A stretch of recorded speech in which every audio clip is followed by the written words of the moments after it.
കല്യാണത്തിനിട്ട് കോസ്റ്റ്യൂമിന്റെ വില എന്റെ പറഞ്ഞ ഞെട്ടും. അയ്യോ അതെന്താ ഞെട്ടട്ടെ പറഞ്ഞേ കേക്കട്ടെ ഞെട്ടട്ടെ ഞെട്ടുന്ന പ്രൈസ്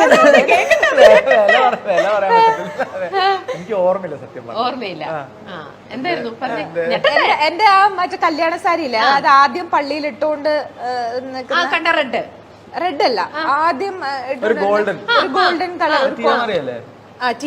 ടിയ ചെയ്താണ്. ഞാനും ടിയും കൂടെ പോയാണ് അത് എടുത്തതും ഒക്കെ. ഒന്ന് ഗസ് ചെയ്ത് എത്രയായിരിക്കും? ഇങ്ങനെയൊക്കെ ഞെട്ടുന്നൊക്കെ പറയുമ്പോഴേ ഞാൻ ആ എക്സ്ട്രീമിൽ പോകാൻ താഴത്തെ എക്സ്ട്രീമിൽ പോകാൻ എനിക്ക് തോന്നുന്നതാണ്.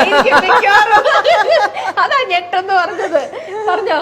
5000 രൂപ. എനിക്ക് തോന്നി അതാ ഞെട്ടെന്ന് പറഞ്ഞപ്പോ ഞാൻ അങ്ങനെ തന്നെ എക്സ്പെക്ട് ചെയ്തേ. ആണല്ലേ? അതിന്റെ തുണി ഞങ്ങള് പോയി എടുത്തിട്ട്, ഞാൻ ടിയും കൂടെ പോയി അതിന്റെ തുണി എടുത്തിട്ട് അതിൽ ആ നെറ്റിന്റെ അല്ല ലേസ് വെച്ച് പിടിപ്പിക്കുക ചെയ്ത് അതിന്റെ അറ്റത്തുള്ള അതും വേറെ സെപ്പറേറ്റ് ആയിട്ട് തന്നെ എടുത്ത് പിടിപ്പിച്ച്. പിന്നെ അതിൽ ബ്ലൗസിൽ വർക്ക് ചെയ്തു ടിയ. ആ ബ്ലൗസിന് മാത്രമാണ് ബ്ലൗസ്. പിന്നെ ആ കളറിന്റെ സെലക്ഷനും എല്ലാം അതിനകത്ത് അത് സ്റ്റാൻഡ് ഔട്ട് ചെയ്ത്. അത്രയും നാളും കല്യാണങ്ങൾക്കെല്ലാം വൈറ്റ് സാരി അല്ലെ വൈറ്റ് ഗൗൺ ആണല്ലോ എല്ലാരും, ഓഫ് വൈറ്റ് കളർ അങ്ങനെയൊക്കെ. അപ്പൊ അതിൽ നിന്നൊന്ന് മാറ്റി പിടിക്കാം എന്ന് വെച്ചാൽ ഈ കോപ്പർ കളറിലേക്ക് വരുന്നത്. ഈ കോപ്പർ കളർ സജസ്റ്റ് ചെയ്യുന്നത് ആനാണ്. അമ്രപാളിയുടെ ജ്വല്ലറിയും ഇടുന്ന് പറഞ്ഞു. അപ്പൊ എനിക്ക് അമ്രപാളി ജ്വല്ലറി അപ്പൊ ഇവിടെ ഇല്ല, അത് നടന്നില്ല. പക്ഷെ ഇത് പിടിച്ചു.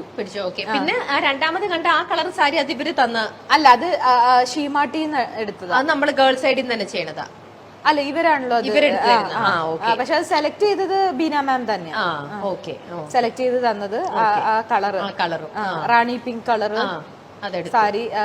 എനിക്കിതിലൊന്നും എനിക്ക് എന്തെങ്കിലും ഇടുക എന്തെങ്കിലും അത്ര കോൺഷ്യസ് അല്ല. ഇനി കല്യാണത്തിന് വന്ന ഒരാളെ കണ്ടിട്ട് ഇവനെയൊക്കെ ആരാടാ കല്യാണം വിളിച്ചത് എന്ന് തോന്നിയിരുന്നു? തോന്നി? അങ്ങനെ വിളിക്കാത്തവര് വന്നിട്ടുണ്ടായിരുന്നു. പക്ഷെ ആളെ പറയാൻ പറ്റില്ല.